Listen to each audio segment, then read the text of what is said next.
Good afternoon. I have with me my colleagues, Shri Prakash Jaiswal, Minister of Coal, Shri Oscar Fernandez, Minister for Road Transport, Shri Manish Tiwari, Minister for INB. Several important decisions were taken today in the meeting of the CCA, and we are here to brief you on the CCA decisions. The first item was the disinvestment of 5% equity of Neyveli Lignite Corporation. Currently, the holding is 93.56%. In order to comply with SEBI rules and regulations, a further disinvestment is required to be done, and therefore a decision has been taken to disinvest 5% in Neyveli Lignite Corporation. It's a public sector enterprise with Navaratna status. Even after disinvestment, overwhelming portion of the equity will be held by the Government of India, and this company will become compliant with SEBI regulations. The second item was the development of two-laning with paved shoulders of Uniara, Nainwa, Hindoli, Jagajpur, Shahpura, Gulabpura section of National Highway 148 capital D in the state of Rajasthan.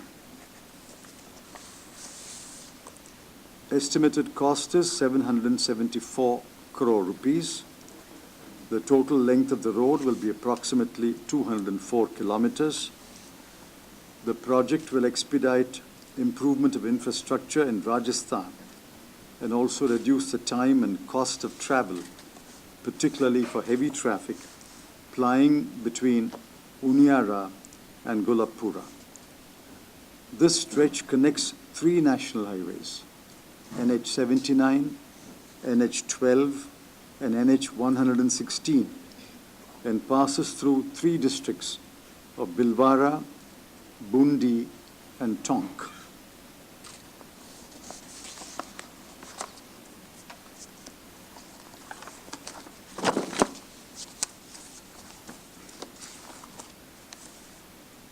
The third item is allocation of wheat under open market sale.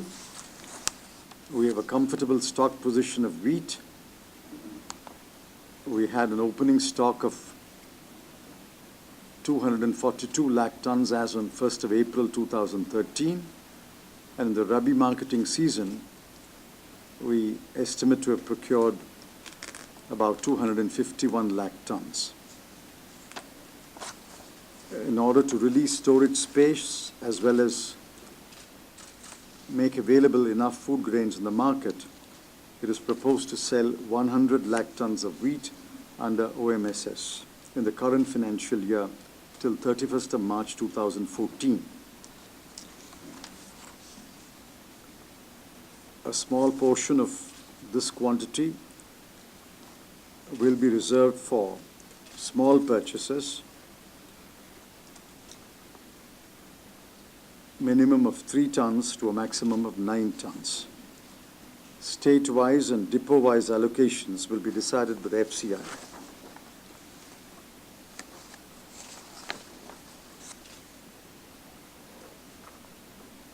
I think further details, perhaps Professor Thomas will be happy to brief you later.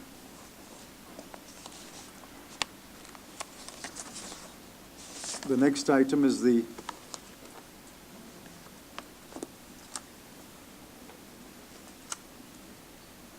RAPIT is there? Yeah. No, I've got that. I'm just looking at it. The next item is the continuation of the RAP-DRP, that is a Restructured Accelerated Power Development and Reforms Program. We have decided to continue the program in the 12th plan with minor changes to complete the ongoing projects so as to meet the objective and scope of the RAPDRP. There is no change in the approved program size of rupees 51,577 crore.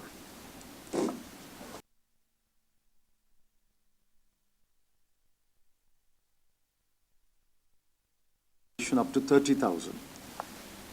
For special category states, this is population of up to 10,000.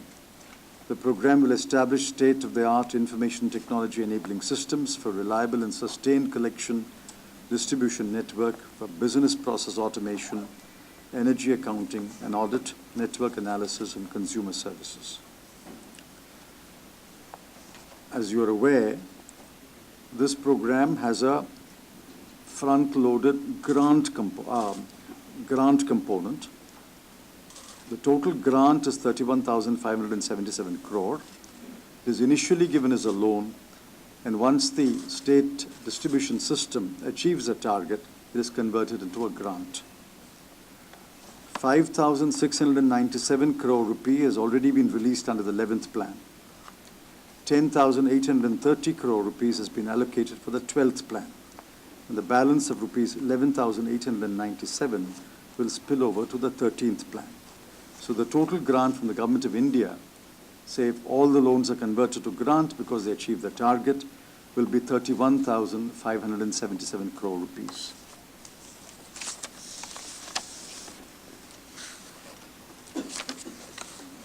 The next item is the decision on pricing of coal.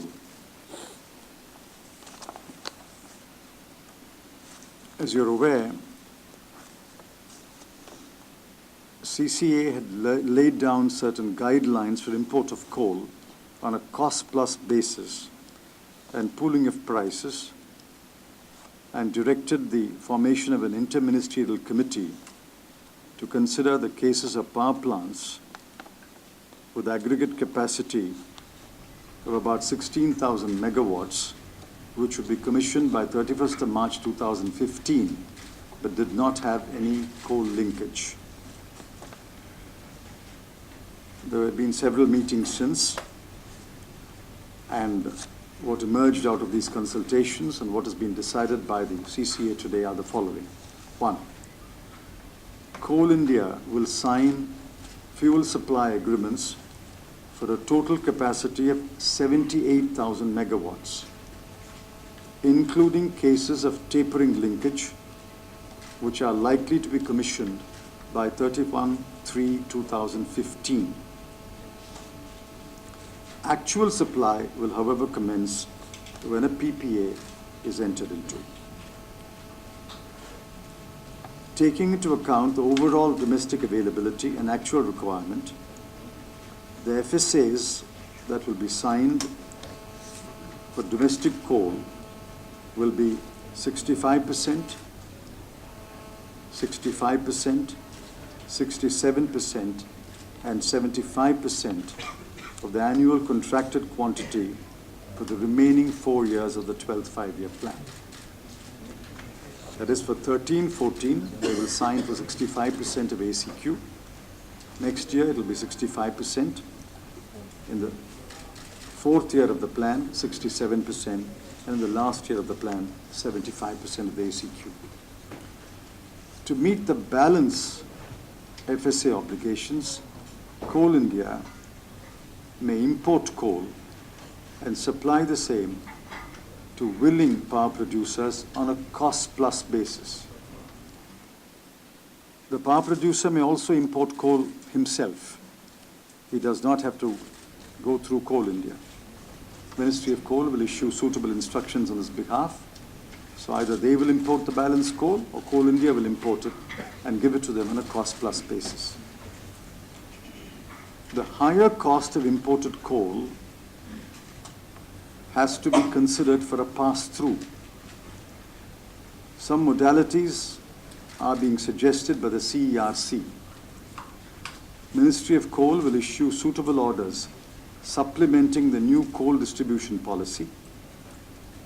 Ministry of Power will issue an appropriate advisory to to the CERC and to the SERCs, including modifications, if any, in the bidding guidelines to enable the appropriate regulatory commissions to decide the pass-through of higher cost of imported coal on a case-to-case basis.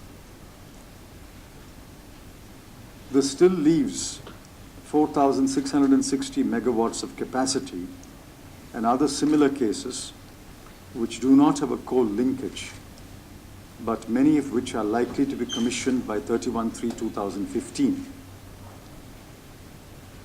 Therefore, it has been decided that any of these power projects, that is within this 4,660 megawatts or similar cases, if they are commissioned by 31/3/2015,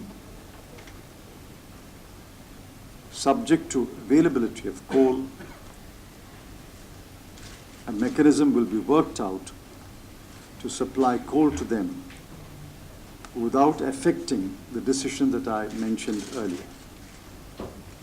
78,000 clear decisions have been taken for domestic coal and for imported coal. The higher cost of imported coal will be a pass-through, and the CERC has suggested certain modalities. For 4,660 megawatts and similar cases, if they are able to complete the construction, if they are able to say that we are ready to produce power and we need coal, subject to the above decision and subject to availability of coal, coal will be made available to them in the country.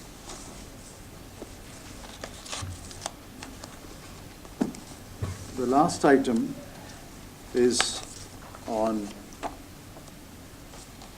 some projects in the national highways which have run into difficulties where they are seeking substitution of the concession.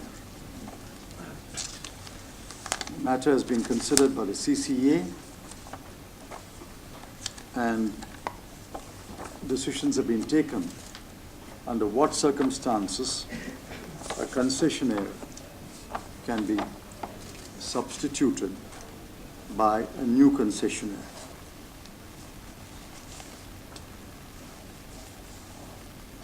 A concessionaire who wishes to be substituted will make a written representation to the lender, that is the bank, with a copy to the authority, that is to the NHAI, requesting the lender to approve the substitution.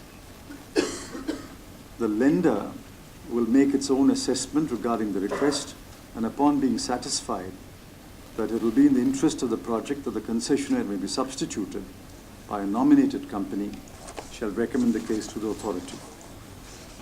The NHAI, upon receiving the recommendation of the lender, will satisfy itself on the credentials of the substituting entity and give its decision regarding substitution.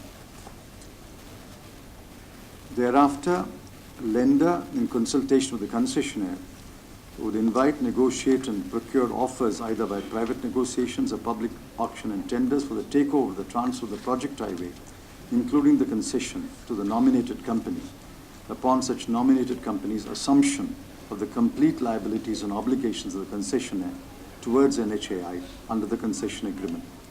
The decision to permit substitution will be taken by the lenders. It can be on the request of the concessionaire. Lenders will permit such substitution based on their assessment of the substituting party. Now, there will be cases where there is no default, and then the substitution can take place pretty smoothly. But there will be some other cases where there has been some default on the part of the existing concessionaire.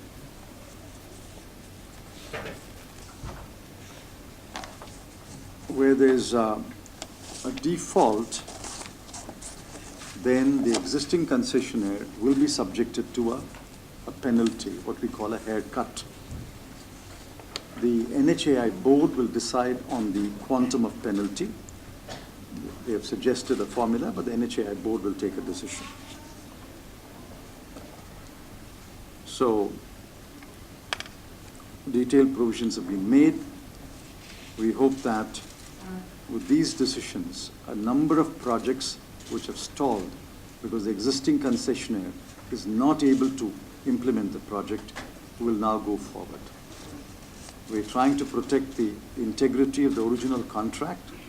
At the same time, in the larger public interest, we're allowing substitution under very, very strict conditions.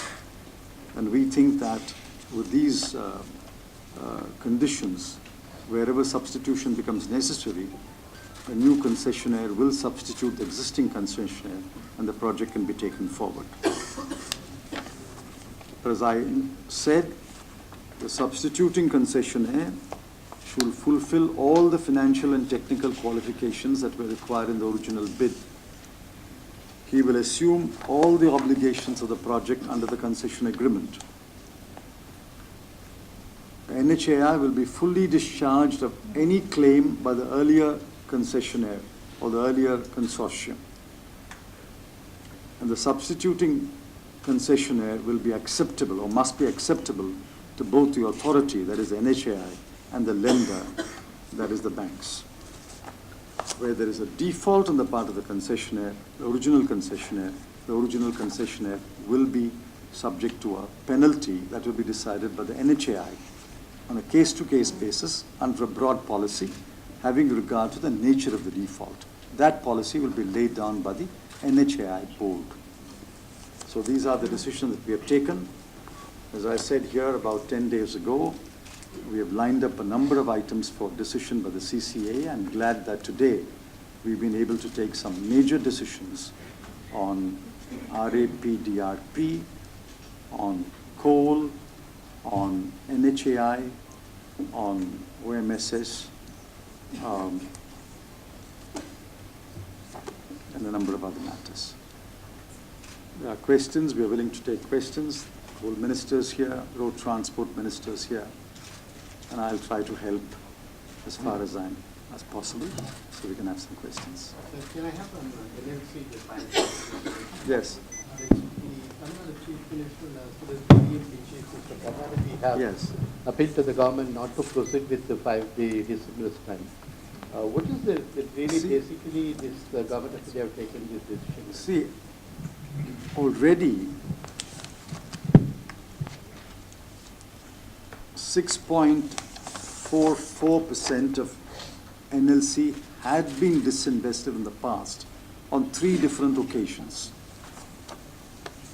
I think between 2001 and 2012, on 3 different occasions, 6.44% has already been disinvested. What we are now doing is to become SEBI compliant, because SEBI requires that a listed company in the public sector must have a 10% float. So we have to bring it down to 90%, which is why we are now disinvesting a very small amount, 5%, so to bring it just below 90%, so that the company becomes SEBI compliant. You know what happened to private sector companies which did not meet the deadline. They have been imposed huge penalties and restrictions. So we don't want the public sector Navaratna to suffer SEBI-imposed conditions and penalties. Therefore, we are making Neyveli compliant. To the letter of the Chief Minister of Tamil Nadu, the Prime Minister sent a detailed reply explaining why it is absolutely necessary, both under law as well as in public interest, that the small disinvestment takes place. This is no different from the earlier disinvestment that took place between 2001 and 2012, when either the DMK or the ADMK was in power. So 6.44 has already been disinvested. We are disinvesting 5%. Even after this disinvestment, this is a Navaratna company, overwhelmingly owned by the government of India. Its public sector character doesn't change, and we think that by becoming SEBI compliant, this company will have the benefit of the market in terms of raising both equity, not equity in this case, raising debt. So I think this is absolutely necessary. Yes. Yes. So after the last time on Coal India Cabinet Committee on Economic Affairs, when they had cleared Coal India's disinvestment, you had said that there were various hurdles and you were talking to the trade union. So what's the progress made on that, and when can we see Coal India divestment coming through this year? Coal India divestment is not the subject matter of today's CCA. When we take up Coal India divestment, you can ask questions. There is an even more important coal-related subject today. Yes, please. Sir ये pass through mechanism को जो CCA ने approval दिया है, तो अगर imported कोल ज़्यादा costly होता है तो क्या पावर प्रोड्यूसर्स पावर टैरिफ उसके अकॉर्डिंग हाइक करने के लिए अलाउ रहेंगे उनको? You want to answer in Hindi? Okay. All right. Now, there is a famous saying, no power is costlier than no power. Do we want electricity or not? The choice is paying a little more for electricity or not having electricity at all. A very large capacity stands stranded today in India. Lack of coal, lack of gas. These power plants have been built, but there's no coal, no gas, and there's no power. Who does it help? It serves no purpose.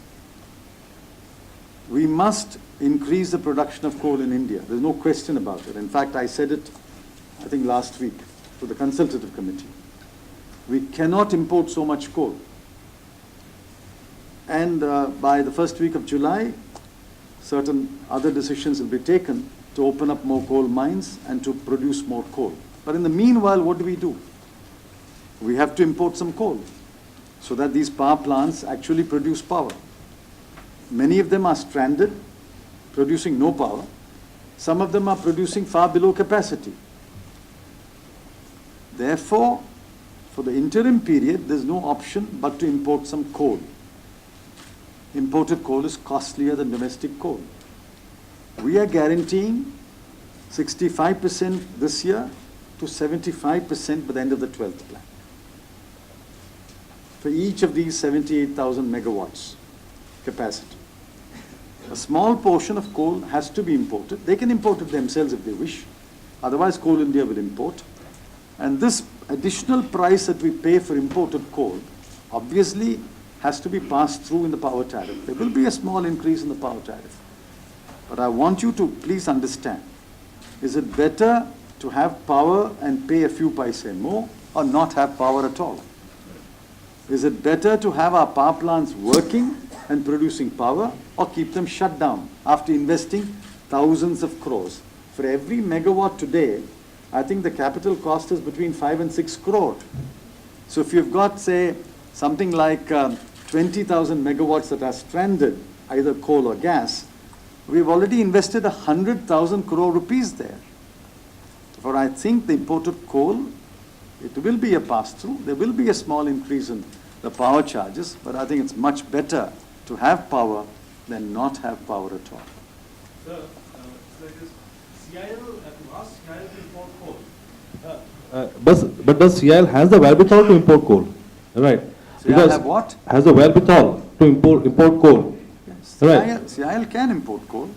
Right, It has because, the way. and the second thing is that this pass-through mechanism would only be allowed for competitively bid projects. Right. So essentially all the private sector power projects are competitively bid projects. So will the state-run plants of NTPC and DVC also be part of the price pooling No. mechanism? All state government plants, if I recall correctly, are included in the 78,000 megawatts. They've all been taken care of there.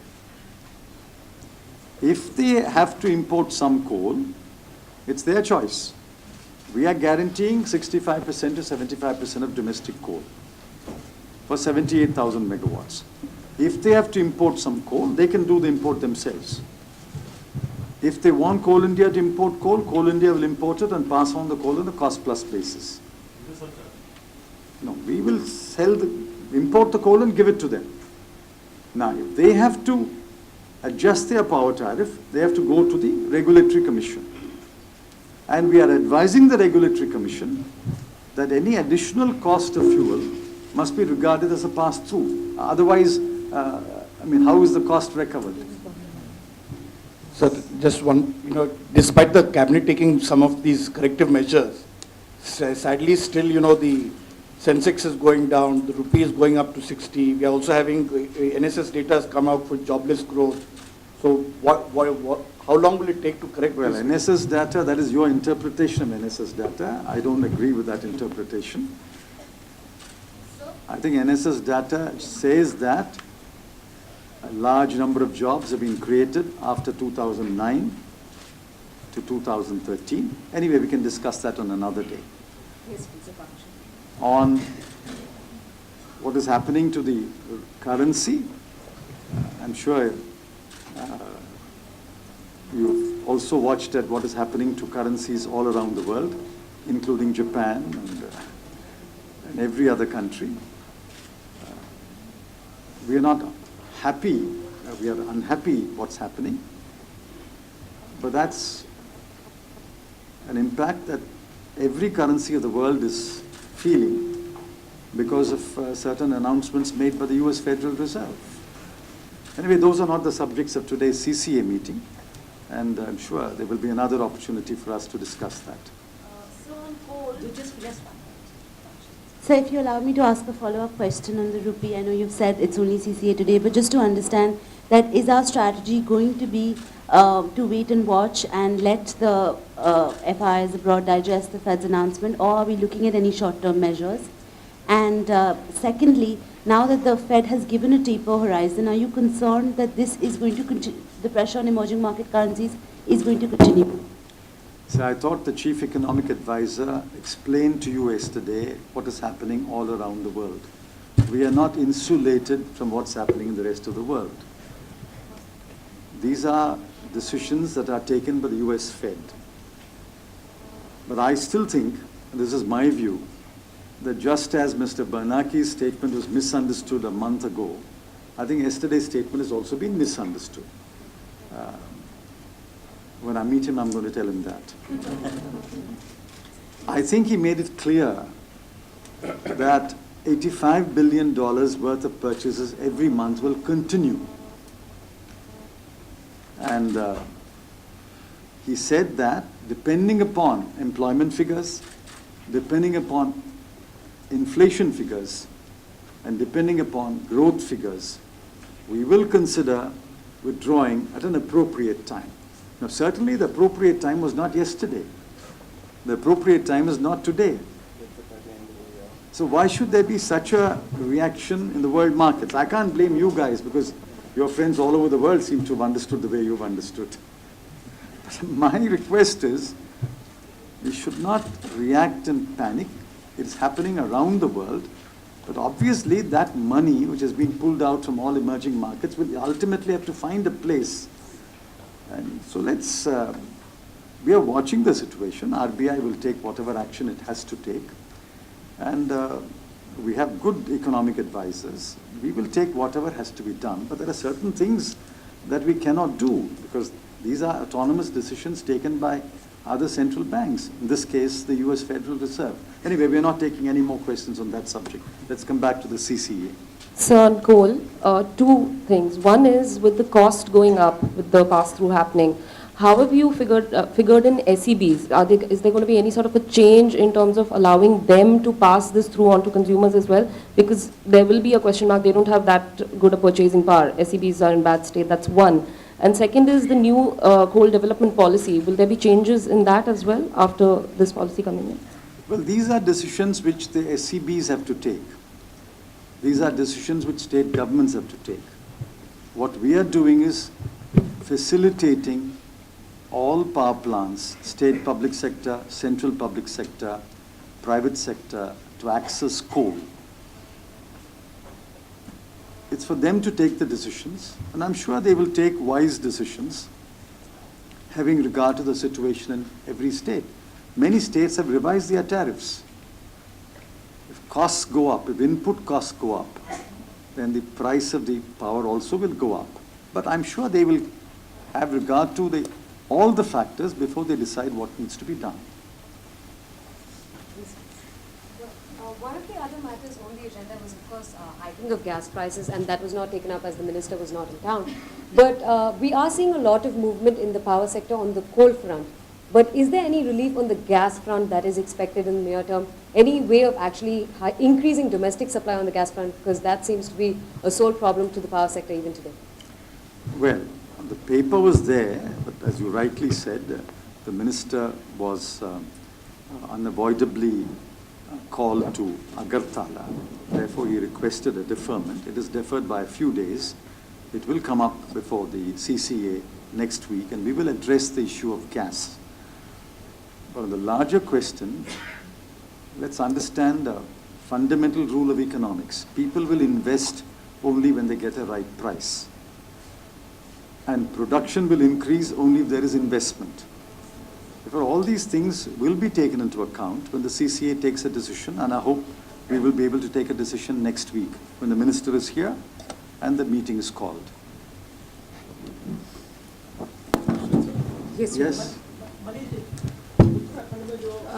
No, he will brief you separately. I'll brief you separately. Uttarakhand is a separate briefing. Anything on the CCA, please? You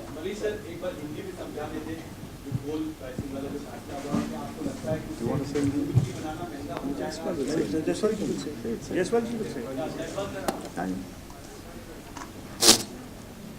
क्या आप पूछना चाहते हैं?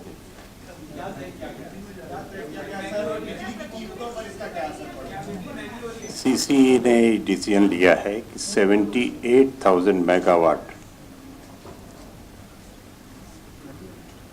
जो कि हमारे देश में टोटल ऊर्जा है उसको 65% इस ईयर में, 65% नेक्स्ट ईयर में, 68% अगले साल में और 75% फाइनल ईयर में कोल इंडिया कोल सप्लाई करेगा। इसके अलावा जो कोल की रिक्वायरमेंट होगी वो इंपोर्टेड कोल के द्वारा पूरी की जाएगी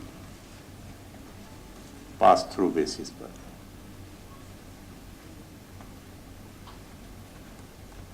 जो कोयला इंपोर्ट किया जाएगा उस पर कोल इंडिया का प्रॉफिट मार्जिन क्या रहेगा? ये तो आप उस चीज़ को पूछ रहे हैं कि कल क्या होगा क्या नहीं होगा, प्रॉफिट मार्जिन क्या होगा। कोई प्रॉफिट मार्जिन नहीं होगा, लेकिन जो खर्च होगा वो तो कोल इंडिया चार्ज करेगी, सर्विस चार्जेस तो चार्ज करेगी। देखिए मामूली फर्क पड़ेगा, महंगी तो जरूर होगी। जैसा मिस्टर चिदम्बरम ने आपको समझाया है कि पावर थोड़ा महंगा हो लेकिन पावर उपलब्ध हो, ये ज़्यादा महत्वपूर्ण है।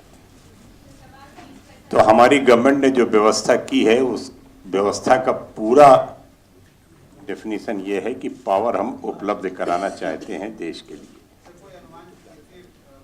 अब अनुमान तो कुछ दिन में लगेगा, हम आपको इन्फॉर्म करेंगे। No, as I understand your question, see, this will depend upon the plant load factor of the power plant.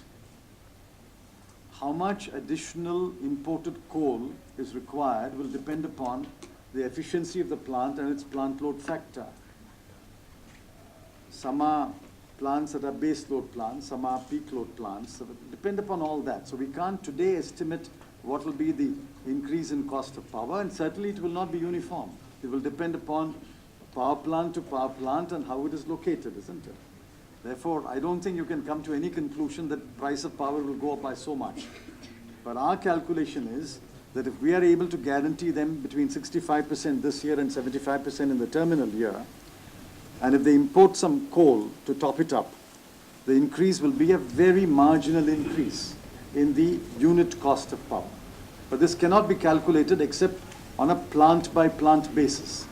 There is no uniform increase that will happen.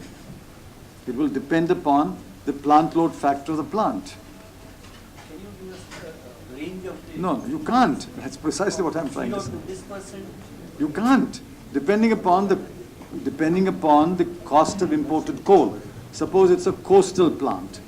The cost of importing coal will be lower. Suppose it's an inland plant. The cost of imported coal will be more. You can't calculate that. These are attractive headlines, but they don't make for good economics. Each plant has to calculate its cost and then decide what it will do. But we are guaranteeing 65% to 75% domestic coal. That's why it's taken us a few weeks to come to this conclusion. Today, most plants don't get that much of coal they need. And we are now guaranteeing 65% to 75% in a period of 3.5 years. Sir, just wanted to know one thing. We'll have to wind up now, it's 10 past 2. Compensation for this imported coal will be only up to the level of 80% of ACQ, or whatever level they import, they can get compensation? No, they decide to import on their own. And it's for them to decide. That's an economic commercial decision they take. If they want Coal India to import, Coal India will import and give it to them. It's for them to decide what they want to import. SAs were being signed for 80% of the requirement, 65 from domestic and. No, that is 80% of, what is it, 80%? 80% of 85, isn't it? And that is 85. 80% of ACQ. Up to 80% of the ACQ. Now we are guaranteeing 65 to 75%. Having regard to the availability of coal in the country and the power plants. I'm asking if the imported coal, the company imports coal, say beyond this 80%, it imports for 90% of. That's their decision, isn't it? All this imported coal price will be allowed as a pass-through? Please, that is not a decision that we have to take. If I'm running a power plant, if I'm importing coal beyond 80%, it will be only on the basis that somebody will buy the power, isn't it? Why would I import and produce the power if there's no buyer for the power? So those are decisions, commercial decisions, which the plant will take. We are guaranteeing 65% to 75% against the initial commitment for 80%. That's what we are trying to do. Last question. Yes. Last question, please. Yes, Uttarakhand briefing will take place. Already have the facility of cost pass-through mechanism, but they are not running for lack of requisition from states. So given that, do you think this is going to be a success, the cost pass-through? No, I can't speak for individual plants. I'm sure if you meet with the coal secretary, he can explain, or the power secretary, he'll explain. I can't speak for individual plants. All I'm trying to say is, having regard to the availability of coal and the 78,000 megawatts of installed capacity, we have now worked out a mechanism where everybody is treated fairly and equally. We are guaranteeing 65% of coal this year, up to 75% of ACQ next, in the terminal year. If they've already got arrangements for a pass-through, or they already got an arrangement with in a PPA with some buyer, those will remain. We are not altering any of that. We are not affecting any of that. We are simply now saying the policy is, yes, having regard to FSAs, PPAs, and all the problems of the past, we're trying to resolve it by saying, this year we will guarantee you 65%, and in the last year we'll guarantee you 75%. That's what we're doing. So many plants may simply say, all right, we'll accept 75% and produce the power for that. We won't import any coal. They can say that, as long as they are commercially, that is viable for them. Many plants may quite say that. Okay? मेरा सवाल एक Oscar Fernandes साहब से है, जो concessionaire बदलने की छूट दी है जो NHAI रोड प्रोजेक्ट्स में, तो कुछ असेसमेंट है कि कितने ऐसे रुके हुए प्रोजेक्ट्स हैं जिनको इनका लाभ मिलेगा, कितने हजार करोड़ के वो प्रोजेक्ट्स हैं? अभी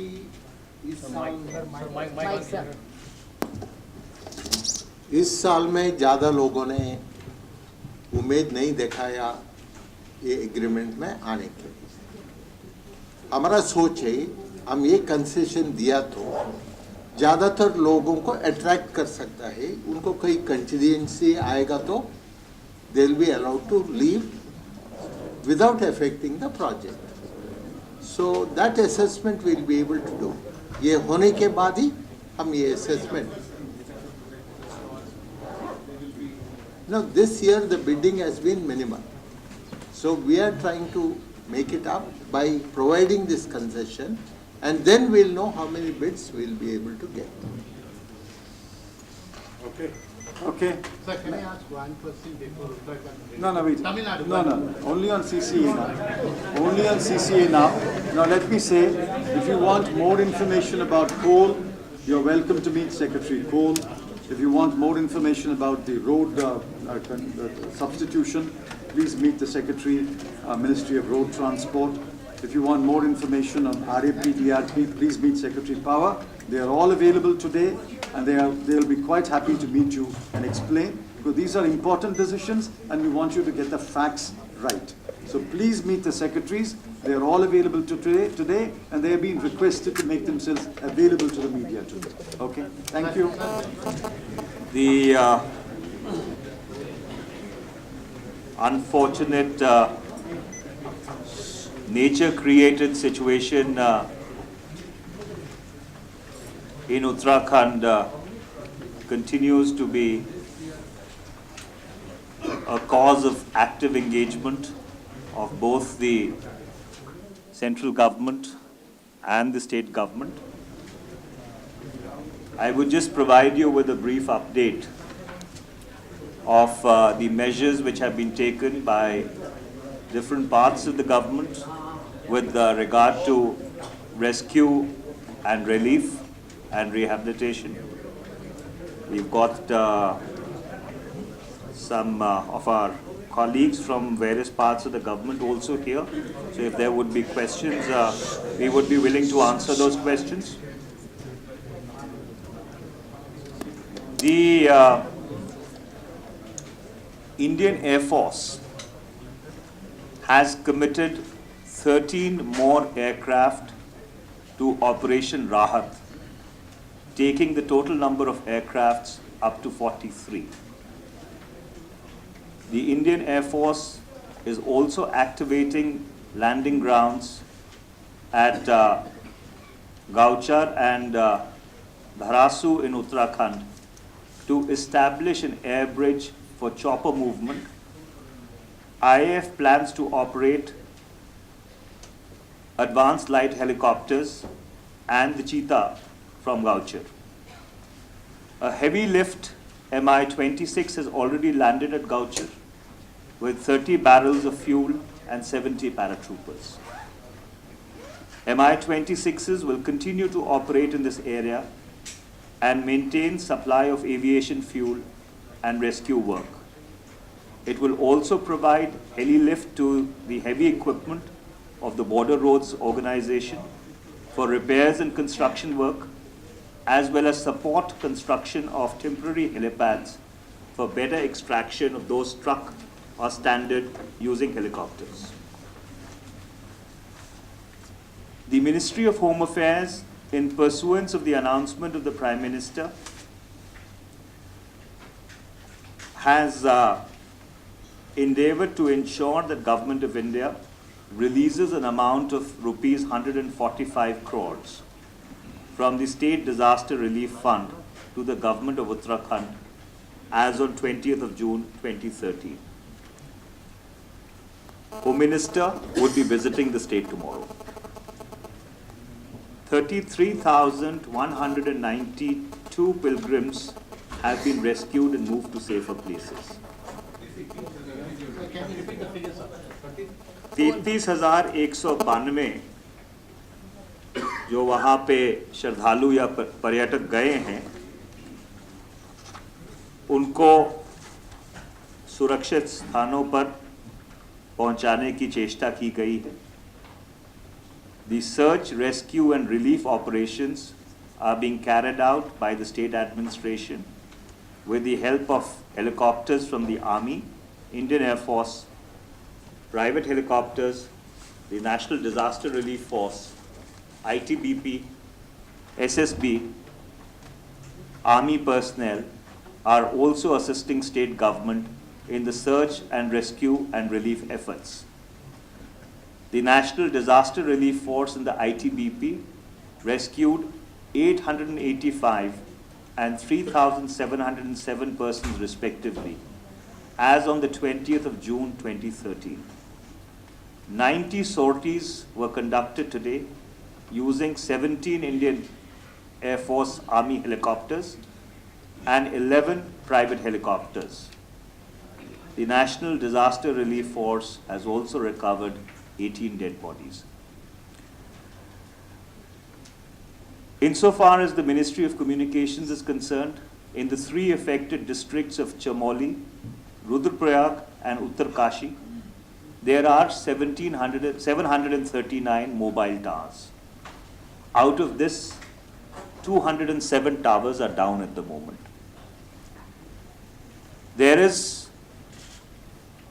Measures are in place to see that these towers, to the best of the ability of people who are engaged in this task, are made operational in the next 24 hours. Emergency services 100, 101, 102 and 108 have been made operational. This includes not only BSNL but the private telecom operators also.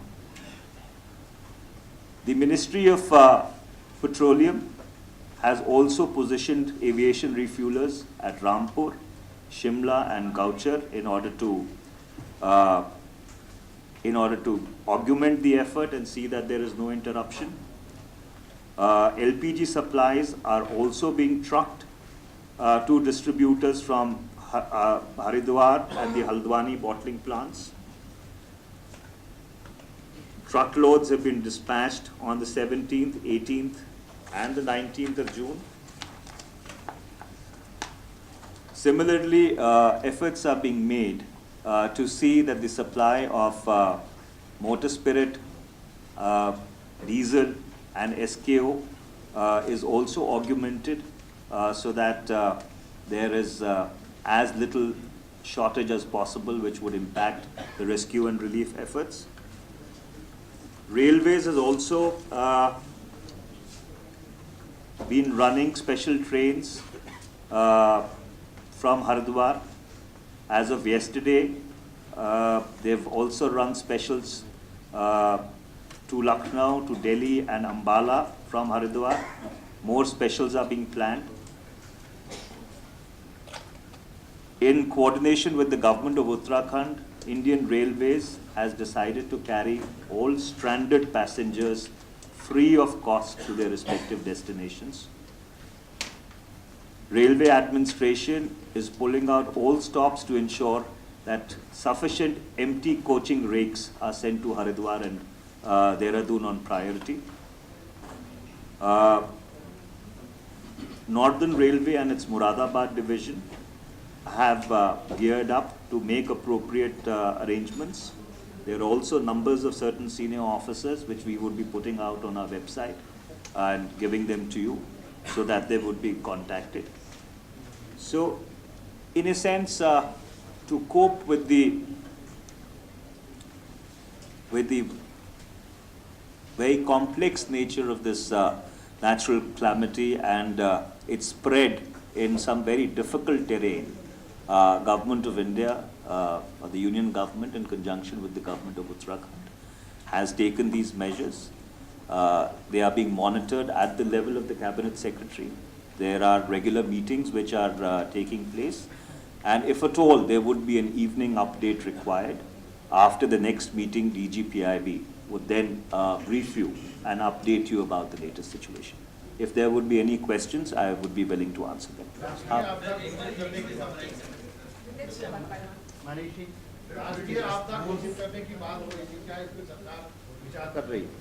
National calamity घोषित करने की बात। देखिए, जो हुआ है वो अत्यंत ही दुखद है, दुर्भाग्यपूर्ण है, और आज जरूरत इस बात की नहीं है कि हम इस प्राकृतिक आपदा को क्या नाम दें या इसका किस तरह से विश्लेषण करें। आज ज़रूरत इस बात की है कि जो लोग फंसे हुए हैं उनको राहत कैसे पहुंचाई जा सके, उनको वहां से वापस कैसे लाया जा सके और अपने घर सुरक्षित छोड़ा जा सके। तो इसलिए सरकार अपनी तरफ से जो भी ज़रूरी है वो सारे कदम उठा रही है, जिससे कि राज्य सरकार के साथ एक कोऑर्डिनेशन बनाकर जो लोग अभी भी वहाँ पर फंसे हुए हैं या जिनको राहत की ज़रूरत है उनको राहत पहुँचाई जा सके। पंडित जी, अभी कहा जा रहा है कि जो तबाही आई, जो सैलाब आया, उसकी चूक को परखने में केंद्र सरकार ने भी चूक की है और इसीलिए राहत बचाव कार्य काफ़ी देर से शुरू हो पाए। हजार लोग अभी भी फंसे हुए हैं। देखिए, इस बात में तो कोई दो राय नहीं है कि जैसे मैंने पहले कहा कि जो हुआ है वो अत्यंत ही दुखद और दुर्भाग्यपूर्ण है, पर मुझे नहीं लगता कि ये उचित समय है कि हम एक दूसरे के ऊपर उंगली उठाएं और दोष निकालने की कोशिश करें। वो समय भी आएगा जब इस सारी घटना का पूरी तरह से पोस्टमार्टम होकर इसमें क्या खामियां रही हैं और उनको किस तरह से सुधारा जा सके उसके ऊपर विचार होगा। पर आज जो प्राथमिकता है वो प्राथमिकता राहत की है और लोगों को अपने घर वापस पहुंचाने की है। और मेरी आपसे ये अपील है कि सरकार को इन दो गतिविधियों के ऊपर अपना ध्यान केंद्रित करने का पूरा मौका दिया जाना चाहिए।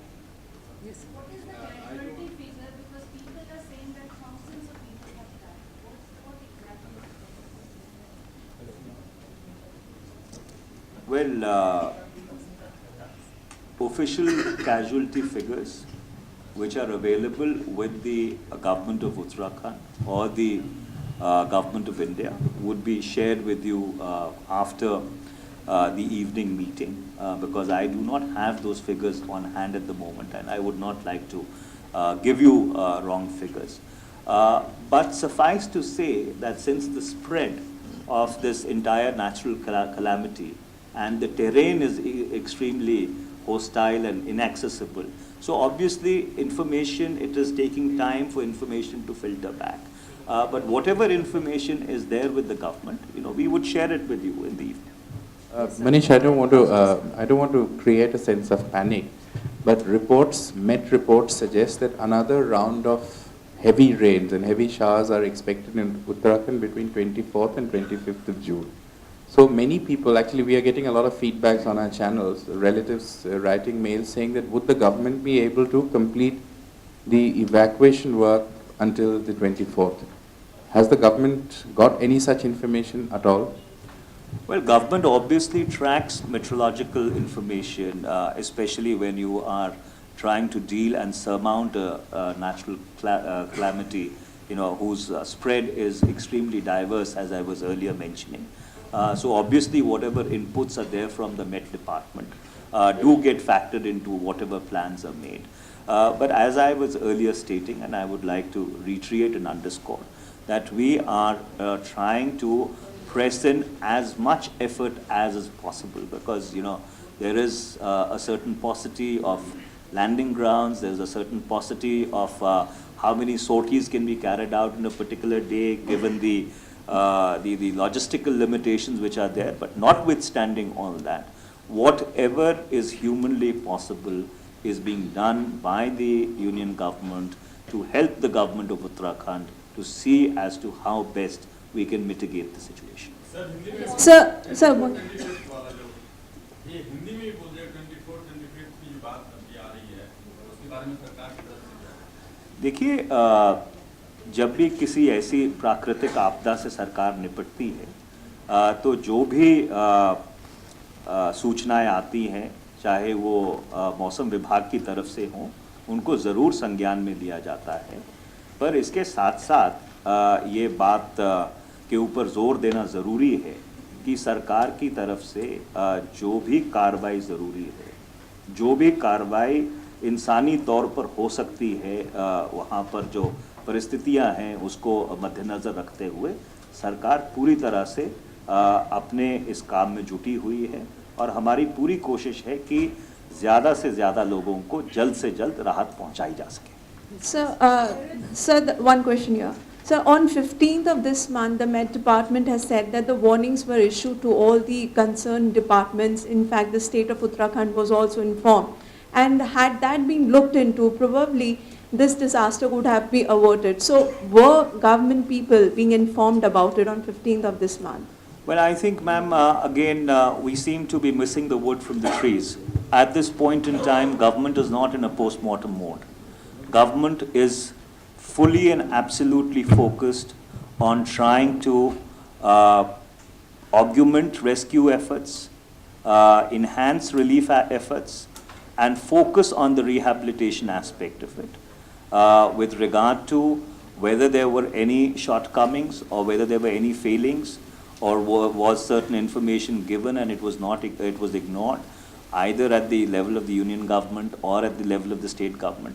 These are issues which we can all go into, right? But at this point in time, I think it is important that all of us also realize that no national purpose would be served by unnecessarily trying to create a sense of panic, by unnecessarily trying to finger point.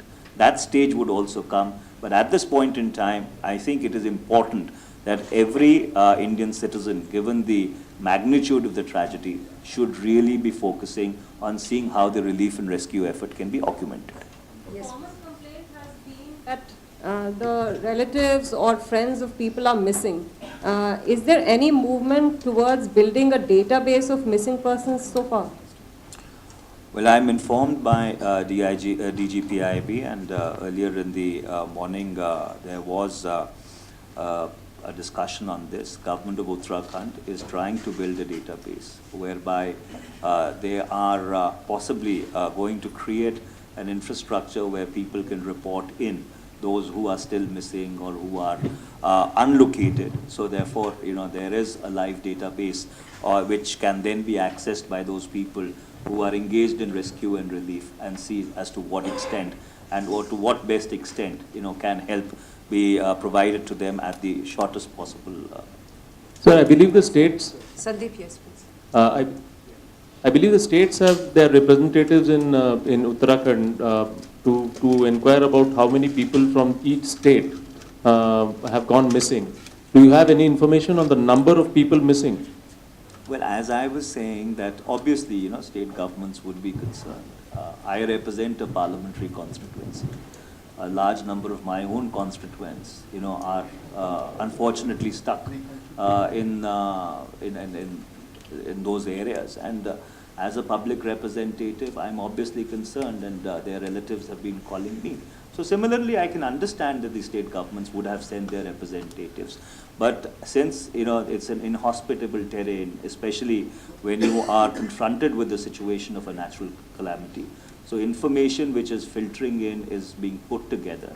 And that's why the government of Uttarakhand is trying to create a live database, which is interactive, whereby information can be inputted, and that information can also be accessed by the rescue and relief agencies to see as to how best we can possibly try and reach them.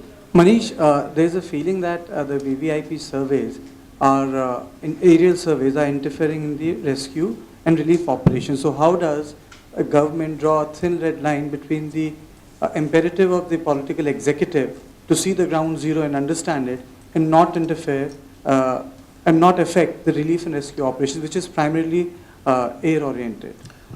Well, since I know that a lot of people present in this room represent the very serious ethos of Indian journalism, I would request that this entire effort should not be trivialized. If at all the political executive does carry out a certain air survey, it is keeping in view with the imperatives of trying to acquaint them with the ground situation and to see as to how rescue and relief efforts can be better directed. I don't think that anybody at this point in time is really interested in scoring any political brownie points.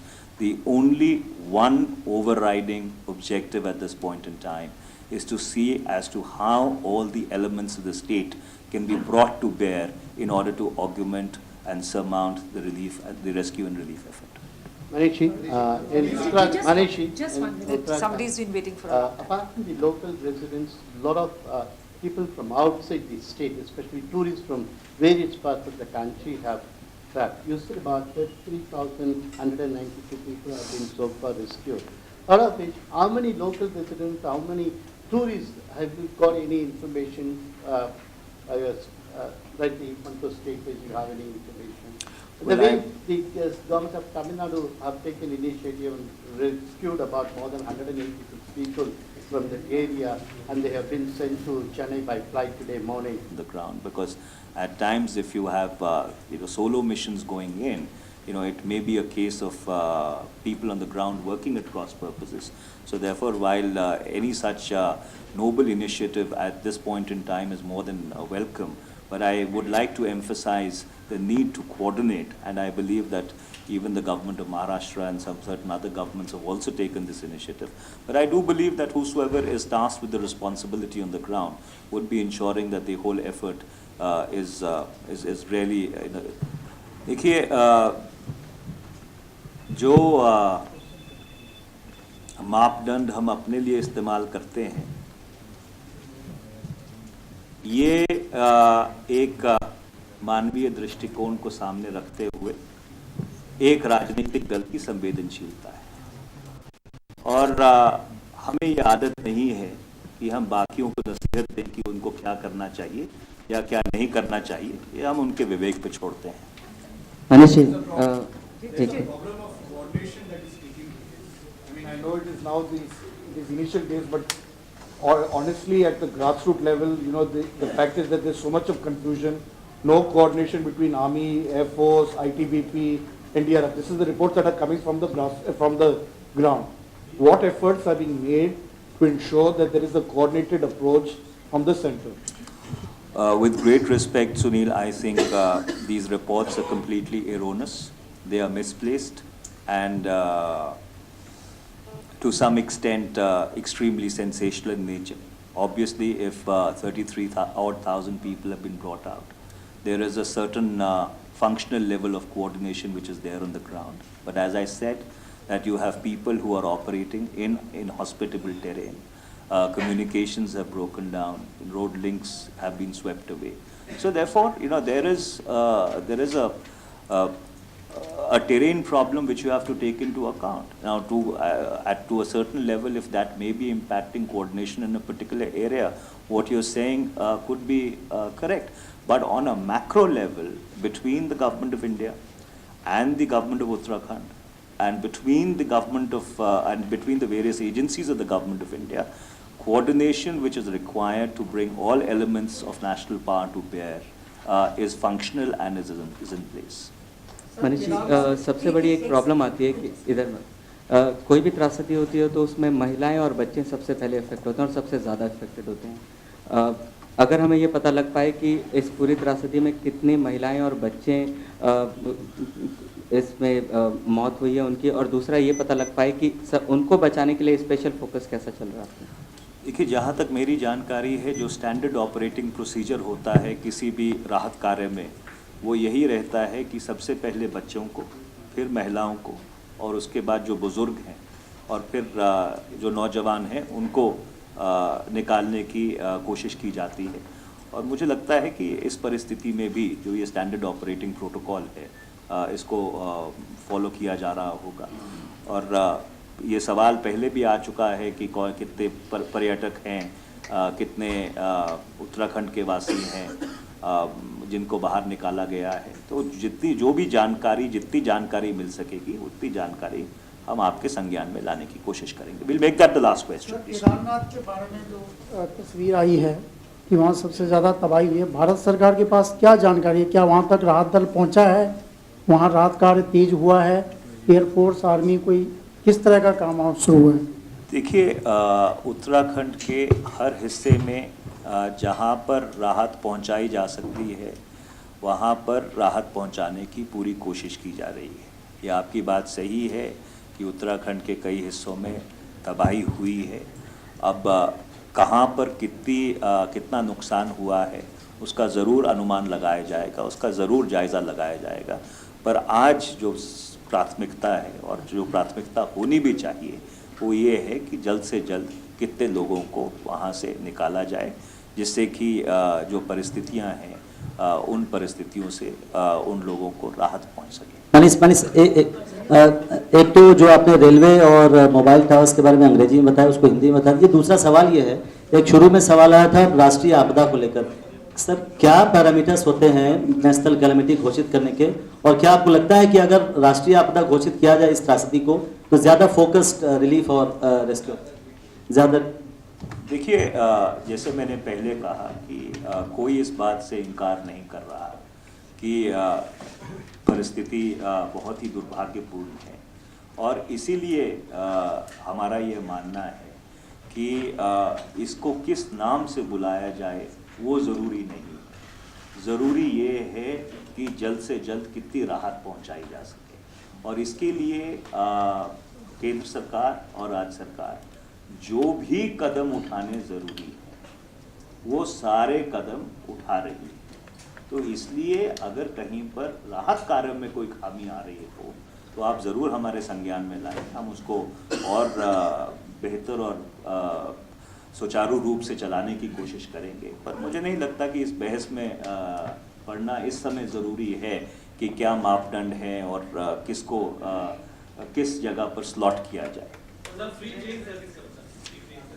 देखिए, भारतीय rail ने ये फैसला किया है कि उन्होंने हरिद्वार से विशेष गाड़ियां चलानी शुरू कर दी हैं। कल 20 जून को 3 विशेष गाड़ियां लखनऊ, दिल्ली और अंबाला गई थी। इसी तरह से और स्पेशल्स जहाँ जहाँ ज़रूरत है वो प्लान की जा रही हैं।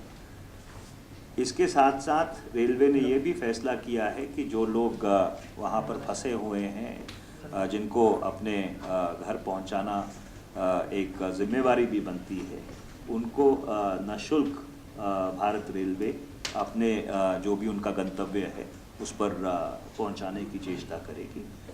जहाँ तक मोबाइल टावर्स का सवाल है, ये जो 3 ज़िले हैं आपके चमोली, रुद्रप्रयाग और उत्तरकाशी, जहाँ ज़्यादा इस प्राकृतिक आपदा का असर पड़ा है, वहाँ पर लगभग 740 मोबाइल टावर हैं, जिनमें से 207 मोबाइल टावर इस समय काम नहीं कर रहे। तो कोशिश की जा रही है कि जल्द से जल्द उनकी कनेक्टिविटी रिस्टोर की जाए।